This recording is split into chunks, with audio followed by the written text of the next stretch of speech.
Walang trabaho madali. Wala kang karapatang maliitin yung trabaho ng iba. Yung iba sasabihin, gwardiya lang naman yan, rider lang naman yan, construction worker lang naman yan, gasoline boy lang naman yan, fast food crew worker lang naman yan.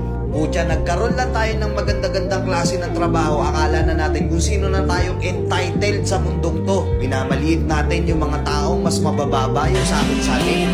Pagkakaalam ko kasi, wala kang karapatang maliitin o matahin yung trabaho ng iba hanggat nagtatrabaho sila ng marangal. Walang trabahong madali. Lahat nagdadaan sa hirap. Lahat nagsasakripisyo.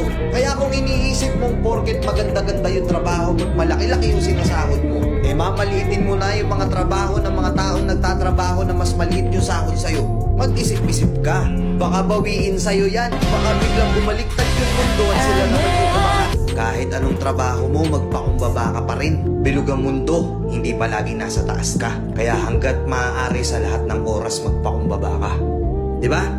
May kilala pa kayong ganito? Minsan na rin pa kayong nilait ng mga ganitong klaseng tao?